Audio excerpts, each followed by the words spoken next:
દ દ દ ઇતિ એટલે કે દ દ દ એમ.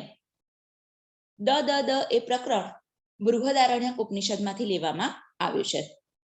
એની શરૂઆતની થોડીક પાઠની સમજ મેળવી લઈશું કે પ્રજાપતિ બ્રહ્માના 3 પુત્રો હતા, દેવો, દાનવો અને મનુષ્યો. એ ત્રણેય બ્રહ્મા પાસે જાય છે અને બ્રહ્માને કહે છે કે અમારા માટે કોઈ કલ્યાણકારી એવો ઉપદેશ અમને આપો. તો તેમાં સૌ પ્રથમ દેવો પ્રજાપતિ બ્રહ્મા પાસે જઈને તેમને કહે છે કે અમારા માટે કલ્યાણકારી અને હિતકારક એવો ઉપદેશ તમે જણાવો.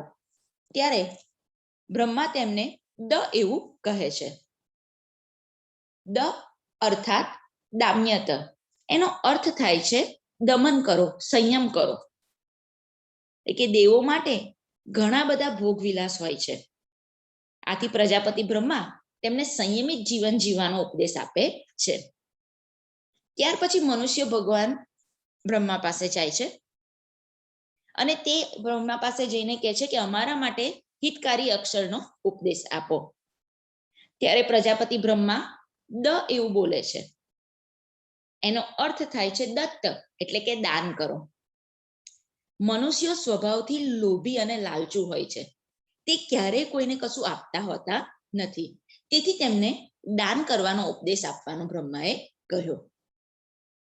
ત્યાર પછી અસુરો એટલે કે રાક્ષસો, દાનવો પ્રજાપતિ બ્રહ્મા પાસે જાય છે અને બ્રહ્માને કહે છે કે અમારા માટે કલ્યાણકારી એવો ઉપદેશ આપો. ત્યારે પણ બ્રહ્મા દ એવું બોલે છે. એનો અર્થ થાય છે દયાભાવ, દયધ્વમિતિ એટલે કે દયાભાવ દાખવો. આનો અર્થ એ છે કે અસુરો સ્વભાવથી ક્રૂર અને હિંસા કરનારા હોય છે. આથી પ્રાણીઓ પ્રત્યે દયાભાવ દાખવવો તેવો પ્રજાપતિ બ્રહ્મા તેમને ઉપદેશ આપે છે. આમ આટલો નાનો ઉપદેશ અને આટલું બધું કહી જાય એવું એક સામાન્ય દ દ્વારા અહીંયા ઉપદેશ વર્ણવવામાં આવ્યો છે. આમ દ દ દ ઇતિ એટલે કે એનો અર્થ લેવાનો આવ્યો છે દામ્યત, દત્ત, દયધ્વમિતિ. દામ્યત એટલે દમન કરો, દત્ત એટલે દાન આપો અને દયધ્વમિતિ એટલે દયાભાવ દાખવો. આ ત્રણેય શીખવે છે કે જે મનુષ્યનો સ્વભાવ છે તે સ્વભાવ પ્રમાણે ઉત્તમ ગુણો જેમાં છે તે દેવો છે. જેનામાં લોભ વૃત્તિ છે તે મનુષ્યો છે અને જે હિંસા આચનારા મનુષ્યો છે તે રાક્ષસ સમાન છે. આમ આ રીતે પોતાની પ્રકૃતિ પ્રમાણે આપણે દકારના અર્થનો સ્વીકાર કરવાનો છે. એ વાત આપણને આ પાઠમાં સમજાવી છે. તો સૌ પ્રથમ આપણે પાઠની પ્રસ્તાવના જોઈશું કે વૈદિક સાહિત્યનું અંતિમ સોપાન ઉપનિષદ છે. આ ઉપનિષદ સાહિત્ય એક તરફ ગંભીર તત્વચિંતન માટે પ્રસિદ્ધ છે, ત્યાં બીજી તરફ નાના નાના સરસ આખ્યાનો દ્વારા ઉપદેશ આપવા માટે પણ પ્રસિદ્ધ છે. પ્રસ્તુત પાઠ બૃહદારણ્યક ઉપનિષદમાં આવતા એક સુપ્રસિદ્ધ આખ્યાનને આધારે સંપાદિત કરવામાં આવ્યો છે. વિદ્યાર્થી મિત્રો, જો આમાં તમારી પાસે જૂની ચોપડી હશે ને તેમાં ઐતરીય ઉપનિષદ લખેલું હશે તો એ સુધારો કરી દેજો કે આ બૃહદારણ્યક ઉપનિષદમાંથી જ લેવામાં આવ્યું છે. પૃથ્વી ઉપર રહેતો માનવ સમૂહ આકૃતિ વગેરેને કારણે સામાન્ય રીતે જોવામાં આવે તો એક સરખો લાગે, પણ જો સૂક્ષ્મતાથી વિચારવામાં આવે તો તેમાં ઘણા બધા ભેદ જોવા મળે છે.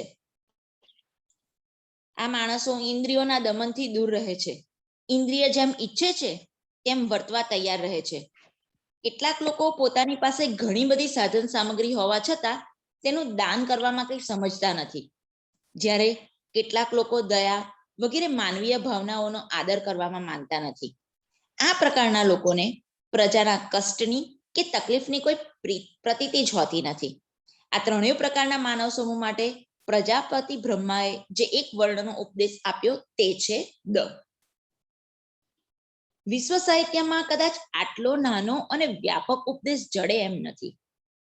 ઉપનિષદમાં ભલે આ ઉપદેશ દેવ, માનવ અને દાનવને લાગુ પાડવામાં આવ્યો હોય, પણ વર્તમાન સંદર્ભે અને વિશ્વમાં વસતા માનવ માત્રને લાગુ પાડવાનો છે. એ પ્રમાણે સમગ્ર માનવ સમાજને જો દમન, દાન અને દયાનો ઉપાસક બની જાય તો ઘણી બધી સમસ્યાઓનું નિરાકરણ આપોઆપ થઈ જાય છે. તો હવે આપણે સૌ પ્રથમ પહેલો પેરેગ્રાફ જોઈ અને પાઠનો અનુવાદ કરીશું. તો સૌ પ્રથમ કહે છે કે ઉપનિષત્સુ સંવાદ રૂપેણ અતીવ મનોહરા ઉપદેશાહ શોભંતે. ઉપનિષત્સુ એટલે શું કે છે કે ઉપનિષદમાં સંવાદ રૂપેણ એટલે કે સંવાદ રૂપે અતીવ મનોહરા ઉપદેશાહ શોભંતે એટલે અત્યંત મનોહરા ઉપદેશ શોભે છે. પહેલી લીટીનો અનુવાદ શું થશે કે ઉપનિષદોમાં સંવાદ રૂપે અત્યંત મનોહર ઉપદેશો શોભે છે. અત્ર બૃહદારણ્યકોપનિષદ પંચમ અધ્યાયસ્ય દ્વિતીય બ્રાહ્મણે સ્વપુત્રાન પ્રતિ પ્રજાપતેઃ યહ ઉપદેશઃ ઉપલભ્યતે સો અત્ર પ્રસ્તુયતે. એટલે કે છે કે અત્ર એટલે અહીં બૃહદારણ્યક ઉપનિષદના 5મા અધ્યાયના દ્વિતીય બ્રાહ્મણમાં પ્રજાપતિનો પોતાના પુત્રો પ્રત્યેનો જે ઉપદેશ પ્રાપ્ત થાય છે તે અહીં રજૂ કરવામાં આવ્યો છે. ફરી એકવાર કે ઉપનિષદોમાં સંવાદ રૂપે અત્યંત મનોહર ઉપદેશો શોભે છે. અહીં બૃહદારણ્યક ઉપનિષદના 5મા અધ્યાયના દ્વિતીય બ્રાહ્મણમાં સ્વપુત્રાના એટલે કે પોતાના પુત્રો પ્રત્યેનો જે ઉપદેશ યહ ઉપદેશ લભ્યતે એટલે કે જે ઉપદેશ પ્રાપ્ત થાય છે તદ અત્ર પ્રસ્તુયતે તે અહીં રજૂ કરવામાં આવ્યો છે. પહેલો પેરેગ્રાફ આવશે. હવે આગળ આપણે બીજો પેરેગ્રાફ જોઈએ કે પ્રજાપતે ત્રયઃ પુત્રાઃ દેવાઃ મનુષ્યાઃ અસુરાઃ ચ આસન. એટલે કે છે કે પ્રજાપતિ બ્રહ્માના 3 પુત્રો દેવો મનુષ્યો અને અસુરો હતા. તે શું દેવાઃ પ્રજાપતિ પ્રથમમ પાર્થિતવંતઃ. તેમાં દેવોએ પહેલા પ્રજાપતિ બ્રહ્માને પ્રાર્થના કરી યત અસ્મભ્યમ હિતકારકમ અક્ષરમ ઉપદિશતુ ઇતિ. એટલે કે છે કે અમારા માટે કલ્યાણકારી એવા અક્ષરનો ઉપદેશ આપો. તદા પ્રજાપતિ દ ઇતિ પ્રોક્તવાન. ત્યારે પ્રજાપતિ બ્રહ્માએ દ એમ કહ્યું અર્થાત દામ્યતે ઇતિ અર્થાત દમન ઇન્દ્રિય નિગ્રહ કરો એમ આનો ઉપદેશ છે. અસ્યમ આશયઃ દેવાઃ સંયમમ કુર્વન્તુ ઇતિ પ્રજાપતે ઉપદેશઃ. આનો આશય એ છે કે દેવો સંયમ રાખે. કેમ કે યતોહિ એટલે કે કેમ કે દેવાનામ કૃતે બહવઃ ભોગાઃ સુલભાઃ સંતિ. કે દેવો માટે ભોગ વિલાસના સાધનો સરળતાથી ઉપલબ્ધ થઈ શકે એમ છે. અતઃ એવ પ્રજાપતિ ઉપદિષ્ટવાન યત યુયમ સ્વભાવતઃ અદાન્તાઃ અતઃ યુષ્માભિઃ દાન્તૈઃ ભાવ્યમ ઇતિ. એટલે કે છે કે પ્રજાપતિ ઉપદેશ આપ્યો છે કે સ્વભાવથી જ અજિતેન્દ્રિય છો. દેવો તમે સ્વભાવથી જ અજિતેન્દ્રિય છો, તેથી તમારે દમનશીલ બનવું જોઈએ. ફરી એકવાર આ પેરેગ્રાફ જોઈએ કે પ્રજાપતિના 3 પુત્રો દેવો મનુષ્યો અને અસુરો. તેમાં દેવોએ પ્રજાપતિ બ્રહ્માને પહેલા પ્રાર્થના કરી કે અમારા માટે હિતકારી એવા અક્ષરનો ઉપદેશ આપો. ત્યારે પ્રજાપતિએ દ એમ કહ્યું અર્થાત દમન કરો.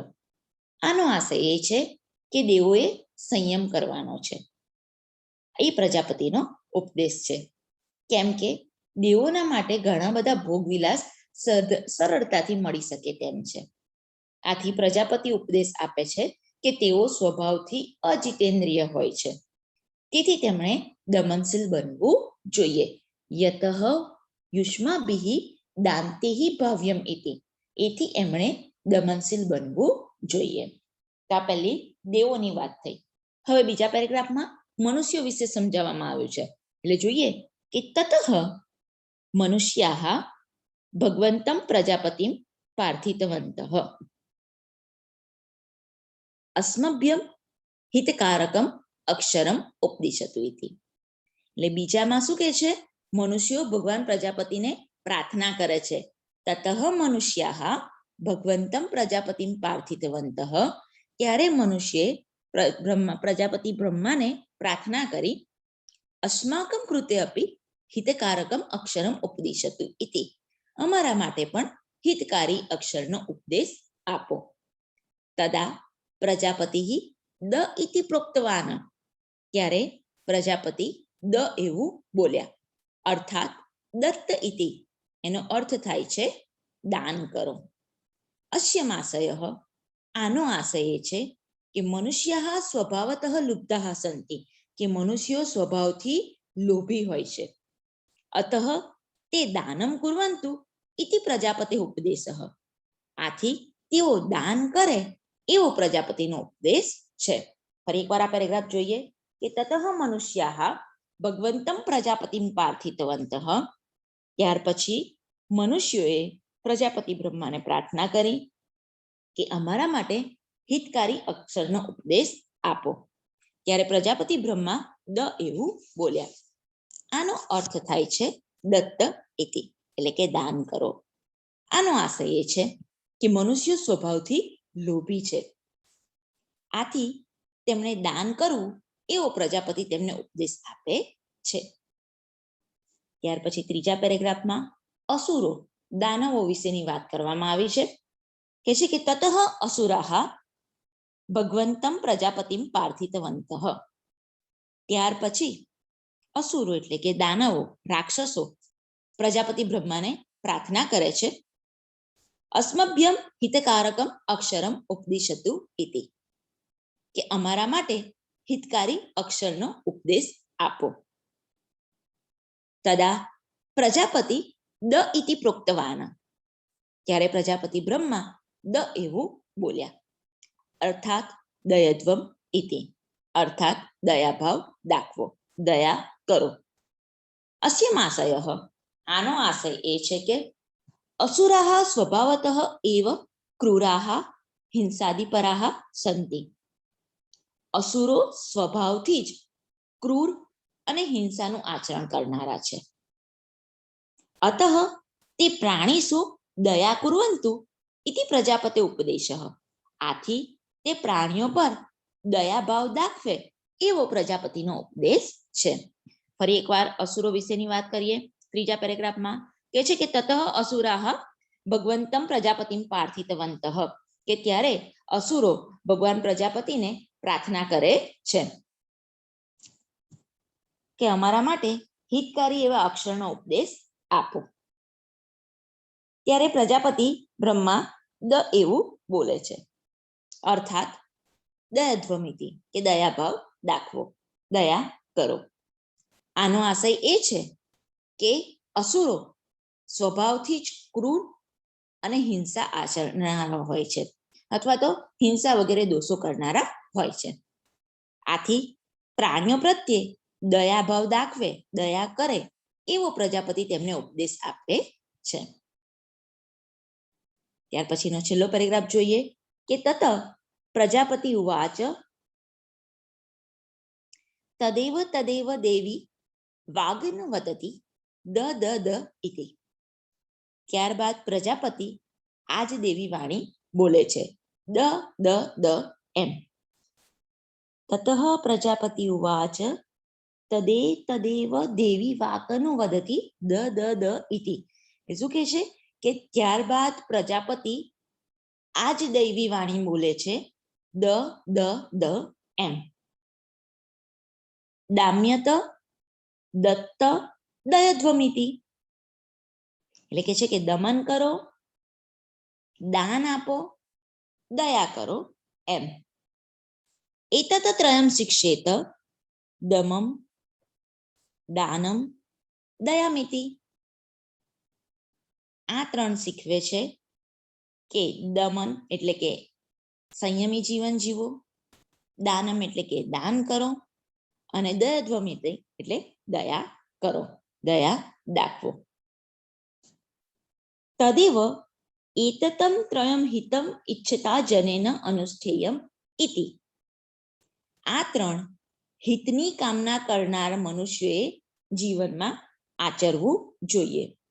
ઇતિ ઉપદેશસ્ય સારઃ બોધવ્યઃ, એવો આ ઉપદેશનો સાર જાણવો.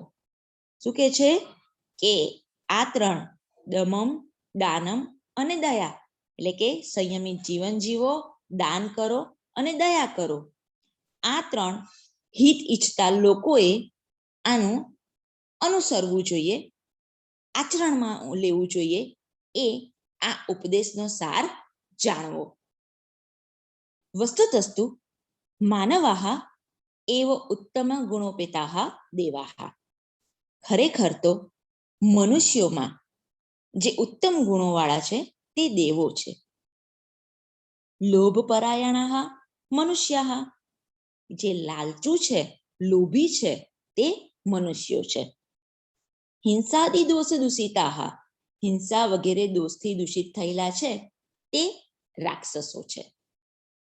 અતઃ મનુષ્યૈ યથા પ્રકૃતિ યથા કાલમ દકારાર્થમ સ્વીકૃત્ય, તેથી મનુષ્યએ પોતાના સ્વભાવ મુજબ, પોતાની પ્રકૃતિ મુજબ, એટલે કે પોતાના સ્વભાવ મુજબ આ દ કાળના, દ વર્ણના અર્થનો સ્વીકાર કરવાનો છે. ઉત્તમ ભાવ્યમ ઇતિ ભાવઃ, અને ઉત્તમ બનવું એવો ભાવ અહીંયા વર્ણવાયો છે કે પોતાના સ્વભાવ પ્રમાણે આ દ કાળના અર્થનો સ્વીકાર કરી અને ઉત્તમ બનવું જોઈએ, એવો ભાવ અહીંયા બતાવવામાં આવ્યો છે. ફરી એકવાર આ પેરેગ્રાફ જોઈએ કે ત્યારબાદ પ્રજાપતિ આ જ દેવી વાણી બોલે છે, દ દ દ એમ, કે દમન કરો, દાન આપો, દયા કરો. આમ દમમ, દાનમ અને દયા આ ત્રણ શીખવા જોઈએ. તે આ ત્રણની હિતની કામના કરનારા મનુષ્યોએ જીવનમાં આચરવા જોઈએ, એવો ઉપદેશનો સારામાં જાણવો. ખરેખર જે ઉત્તમ ગુણોવાળા છે તે દેવો છે, જે લોભ પરાયણ છે તે મનુષ્યો છે, અને હિંસા વગેરે દોષોથી દૂષિત થયેલા છે તે અસુરો છે. તેથી મનુષ્ય સ્વભાવ મુજબ સમય પ્રમાણે દ વર્ણનો અર્થ સ્વીકારીને ઉત્તમ બનવું, એવો અહીંયા આ પાઠમાં ભાવ વર્ણવવામાં આવ્યો છે. પાઠ ખૂબ સરળ છે અને બોર્ડની પરીક્ષામાં આમાંથી એક પેરેગ્રાફ તો અનુવાદમાં પૂછાય જ છે, એટલે પાઠ તમારે અનુવાદ સાથે તૈયાર કરવાનો છે. અહીંયા નીચેમાં શબ્દાર્થ આપેલા છે, ત્યાર પછી પાછળ આપણને સમજાયેલું છે દ દ દ ઇતિ ત્રણ શબ્દો, કે દ દ દ વિશેષમાં સમજાયેલું છે કે પ્રજાપતિ બ્રહ્માનો, દેવો, દાનવો અને મનુષ્યો માટે આ દ એક જ ઉપદેશ છે, પરંતુ તે દેવો માટે દામ્યત, અર્થાત ઇન્દ્રિયોને કાબુમાં રાખો, તેમનું દમન કરો. મનુષ્યો માટે દત્ત, આપો, દાન કરો. અને દાનવો માટે દયત્વમ, અર્થાત સૌ પ્રાણીઓ ઉપર દયા કરો. એમ ત્રણ અર્થ આપે છે. આ ત્રણ જુદા જુદા અર્થને કહેવા માટે અહીં દ દ દ એમ 3 વાર ઉપદેશ કરવામાં આવ્યો છે. આ રીતે દ વર્ણ તરીકે એક સરખા હોવા છતાં વિવિધ સંદર્ભોમાં તેના અર્થ ભિન્ન ભિન્ન છે. આ એક અક્ષરનો ઉત્તમ ઉપદેશ છે. અહીંયા આ પાઠમાંથી દ દ દ એ ટૂંકનોટ પરીક્ષામાં પૂછાય, અને જ્યારે ટૂંકનોટ પરીક્ષામાં પૂછાય ત્યારે તમારે ખાસ યાદ રાખવાનું કે પાઠનું નામ શું છે, દ દ દ ઇતિ. શેમાંથી લેવામાં આવ્યું છે, તો બૃહદારણ્યક ઉપનિષદમાંથી. એટલું લખ્યા પછી પ્રસ્તાવના બનાવવાની છે કે બૃહદારણ્યક ઉપનિષદમાંથી દ દ દ એ પાઠ લેવામાં આવ્યો છે, અને તેમાં દેવો, દાનવો અને મનુષ્યની વાત રજૂ કરવામાં આવી છે. એવી પ્રસ્તાવના બનાવી અને પછી દ દ દ ઇતિ ટાઇટલ મારી અને તેને સમજાવવાનું છે, અને છેલ્લે ઉપસંહારમાં લખવાનું છે કે આમ અહીંયા દેવો, દાનવો અને મનુષ્યો એ ત્રણને ધ્યાનમાં રાખી અને દ દ દ નો અર્થ લેવાનો છે, એટલે કે સંયમ કરો, દાન કરો અને દયાભાવ દાખવો. આમ અહીંયા અર્થ સમજાવવામાં આવ્યો છે. ત્યાર પછી વિદ્યાર્થી મિત્રો આપણે હવે સ્વાધ્યાય જોઈશું. સ્વાધ્યાયનો પહેલો પ્રશ્ન છે, પ્રજાપતિ કમ વર્ણમ પ્રોક્તવાન. ઓપ્શન આપેલા છે ચ, ડ, મ કે પ. તો જવાબ શું આવશે? દ. બીજું છે દામ્યત્ય ઇત્યસ્ય કઃ અર્થઃ? દ્વેષમ કુરુત, દમનમ કુરુત, દાનમ કુરુત કે દર્શનમ કુરુત. દામ્યતાનો અર્થ શું થશે? દમનમ કુરુત. દત્ત इति उपदेशः कस्मै प्रदत्तः? तो मनुष्याय, दानवाय, सर्वजनाय कि देवाय? तो जवाब आवશે मनुष्याय. दयध्वम इत्यस्य कः अर्थः? दानं कुरुत, ध्यानं कुरुत, दयां कुरुत कि दमनं कुरुत? तो दयं कुरुत. स्क्रीन नहीं मैम, स्क्रीन नहीं आई. भूमि हाँ मैडम. बताना मैम स्क्रीन नहीं आई बीजी. पेज नंबर 48 છે, 39 नहीं आयो.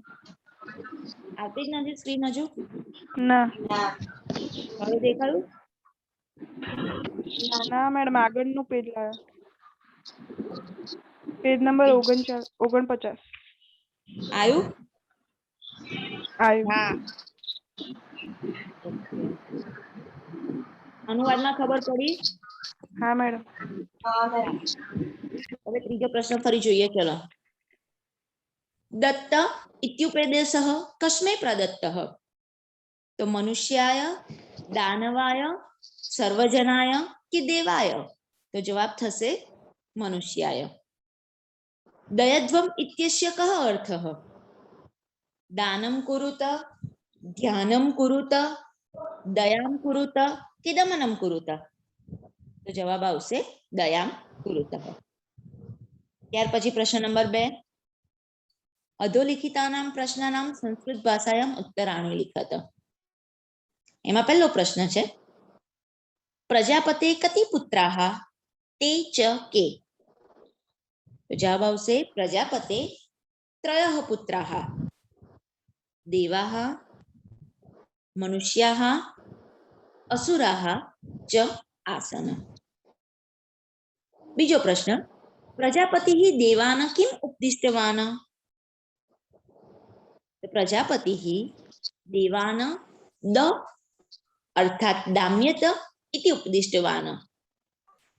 देवाः स्वभावतः अदान्ता, अतः तैः दान्तैः भव्यम् इति.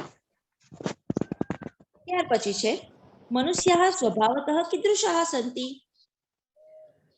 मनुष्याः स्वभावतः लुप्ताः सन्ति.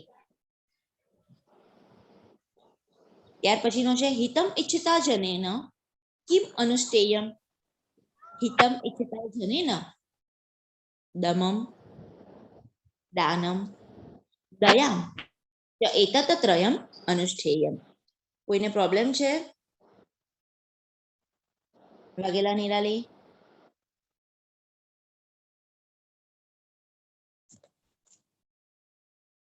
હવે જોઈએ પ્રશ્નોના માતૃભાષામાં ઉત્તર આપો. જ્યારે પણ માતૃભાષામાં પ્રશ્નોના જવાબ આપો લખવાનું થાય ત્યારે ગુજરાતીમાં જેમ મુદ્દાસર જવાબમાં લખો છો ને પાઠનું નામ, લેખકનું નામ, તેમ આમાં પણ લખવાનું છે, કારણ કે આ 2 માર્ક્સનો એક જવાબ લખવાનો છે. આમાં પ્રસ્તુત પાઠ કયા ઉપનિષદમાંથી લેવામાં આવ્યો છે? તો સાઈડ પર બોક્સ બનાવીને દ દ દ અને લખવાનું છે બૃહદારણ્ય. નીચે જ પછી જવાબ લખવાનો કે પ્રસ્તુત પાઠ એ બૃહદારણ્યક ઉપનિષદમાંથી લેવામાં આવ્યો છે. 5મા અધ્યાયના દ્વિતીય બ્રાહ્મણમાંથી લેવામાં આવ્યો છે. આખા વાક્યમાં લખજો કે પ્રસ્તુત દ દ દ ઇતિ પાઠ એ બૃહદારણ્યક ઉપનિષદના 5મા અધ્યાયના દ્વિતીય બ્રાહ્મણમાંથી લેવામાં આવ્યો છે. દેવો, મનુષ્યો અને દાનવોએ પ્રજાપતિ પાસે શી યાચના કરી? તો દેવો, મનુષ્યો અને દાનવોએ પ્રજાપતિ પાસે જઈને યાચના કરી કે અમારા માટે જે હિતકારક અક્ષર હોય તેનો અમને ઉપદેશ આપો. દ વર્ણના માધ્યમથી કયા ગુણોનો ઉપદેશ કરવામાં આવ્યો છે? તો દ વર્ણના માધ્યમથી દામ્યત, દત્ત, દયધ્વમ, એટલે કે ઇન્દ્રિયોને કાબુમાં રાખો, દાન કરો અને દયાભાવ દાખવો. આમ 3 ગુણોનો ઉપદેશ લેવામાં આવ્યો છે. મનુષ્યોએ દ વર્ણનો કયો અર્થ લીધો છે? શા માટે? તો મનુષ્યોએ દ વર્ણનો દત્ત એટલે કે દાન આપો એવો અર્થ લીધો છે, કારણ કે મનુષ્યો સ્વભાવથી લોભી હોય છે. આથી તેમણે પોતાની વસ્તુઓનું દાન કરવું જોઈએ. ત્યાર પછી છે દેવોએ દ વર્ણનો દમન કરો એવો અર્થ શા માટે લીધો? તો દેવો સ્વભાવથી જ દમન ન કરનારા, એટલે કે બધા જ ભોગ વિલાસ ભોગવનારા હોય છે. સુખ સમૃદ્ધિના પદાર્થો તેમને સહેલાઈથી મળી રહેતા હોવાથી દેવો ભોગ વિલાસી હોય છે. તેથી તેમને દમન કરો એવો અર્થ આપવામાં આવ્યો છે, એટલે કે તે સંયમી રહે, દમનશીલ રહે, ઇન્દ્રિયોને કાબુમાં રાખે, જીતેન્દ્રિય બને તેવો ઉપદેશ આપવામાં આવ્યો છે. ત્યાર પછી છે સમીક્ષાત્મક નોંધ લખો. સમીક્ષાત્મક નોંધ પરીક્ષામાં 3 માર્ક્સની પૂછાય છે અને સસંદર્ભ સમજાવો તે પણ 3 માર્ક્સનો હોય છે. વિવરણાત્મક પરીક્ષામાં 2 માર્ક્સનો પૂછાય છે. એટલે સમીક્ષાત્મક નોંધ 3 માર્ક્સની છે, એટલે તમારે 1.5 પેજ જેટલી તો તેમાં લખવાનું થશે જ. તો શરૂઆતમાં પાઠનું નામ દ ઇતિ બૃહદારણ્યક ઉપનિષદમાંથી લેવામાં આવ્યું છે. ત્યાર પછી તેની પ્રસ્તાવના જોઈએ તો કે ઋગ્વેદના બૃહદારણ્યક ઉપનિષદના 5મા અધ્યાયના 2જા બ્રાહ્મણમાં પ્રજાપતિના 3 પુત્રો દેવો, મનુષ્યો અને દાનવો એમની જે આખ્યાન કથા દ એવી છે તે પ્રસ્તુત પાઠમાં સંપાદિત કરીને લેવામાં આવી છે. આટલી પ્રસ્તાવના લખ્યા પછી તમારે ટાઇટલ મારવાનું છે કે પ્રજાપતિનો ઉપદેશ દ. હવે એમાં લખવાનું છે કે એકવાર દેવો, મનુષ્યો અને દાનવો બ્રહ્મા પાસે જઈને પોતાના માટે કલ્યાણકારી એવા વર્ણની ઉપદેશની યાચના કરી. ઉત્તરમાં પ્રજાપતિએ તેમને દ એવો અર્થ કહ્યો. પ્રજાપતિ બ્રહ્માનો દેવો, મનુષ્યો અને દાનવો માટે આ દ એ એક જ ઉપદેશ છે, પરંતુ તે દેવો માટે દામ્યત અર્થાત દમન કરો, ભોગ વિલાસથી પર રહીને પોતાની ઇન્દ્રિયોને કાબુમાં રાખો, સંયમમાં રાખો એમ બોધ આપે છે. મનુષ્યો માટે દત્ત એટલે આપો, દાન કરો એમ સૂચવે છે, કારણ કે માનવો સ્વભાવથી જ લોભી પ્રકૃતિના હોય છે. તેથી તેમણે પોતાને મળેલી વસ્તુઓનું અન્ય જરૂરિયાતવાળા લોકોને દાન કરવું જોઈએ અને દાનવો માટે દયધ્વમ અર્થાત દયા કરો એવો ઉપદેશ આપે છે કે અસુરો સ્વભાવે ક્રૂર અને હિંસા વગેરે કરનારા હોય છે. આથી તેમણે સૌ પ્રાણીઓ પ્રત્યે દયા રાખવી આવશ્યક છે. આટલું એક પેરેગ્રાફમાં લખી હવે બીજા પેરેગ્રાફમાં લખજો. આમ એકમાત્ર દ વર્ણ 3 અર્થ આપે છે. એ ત્રિવિધ અર્થને દર્શાવવા માટે અહીં દ એમ 3 વાર પ્રજાપતિ બ્રહ્માએ ઉપદેશ કર્યો છે. અહીં દમન કરો, દાન આપો, દયા કરો એ વાક્યોને ઉપલક્ષિત કરવા માટે અનુકરણના રૂપમાં બ્રહ્માની દેવી વાણીમાં 3 વાર દકારનો ઉચ્ચાર થયો છે. આમ દ વર્ણ તરીકે એક સમાન હોવા છતાં વિવિધ સંદર્ભોમાં તેના અર્થ વિભિન્ન છે. આ એક અક્ષરનો ઉત્તમ ઉપદેશ છે કે દેવો, મનુષ્યો અને દાનવો ત્રણેય પ્રજાપતિના પુત્રો છે. તેથી પુત્રોને પિતાના હિતને ઉપદેશ આપે છે.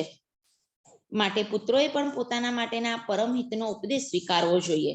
મનુષ્યોએ પણ આ ત્રણેય દનું શિક્ષણ લેવું જોઈએ. આટલું લખ્યા પછી ઉપસંહાર એવું ટાઇટલ મારી અને તેમાં લખવાનું છે કે મનુષ્યો અદાનતા આદિ 3 દોષોથી અપેક્ષાથી તેમજ સત્વ, રજસ અને તમસ આ ગુણો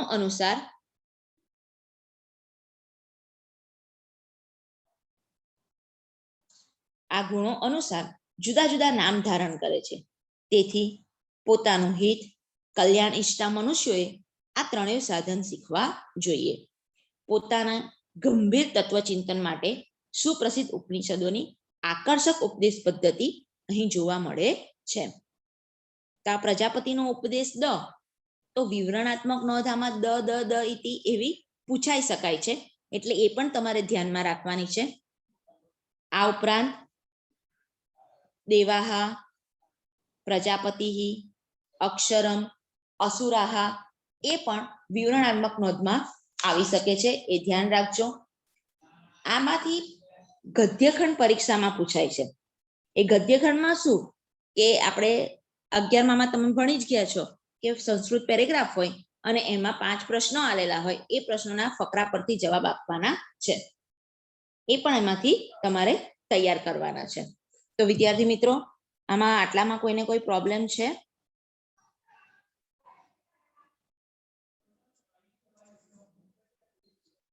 છે કોઈને પ્રોબ્લેમ?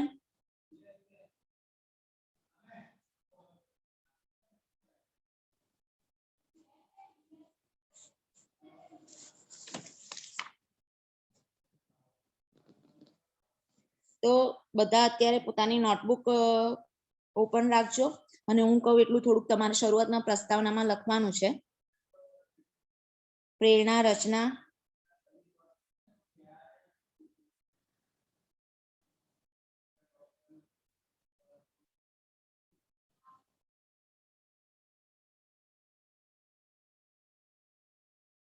મને અવાજ ના આવ્યો અહીંયા આગળ એટલે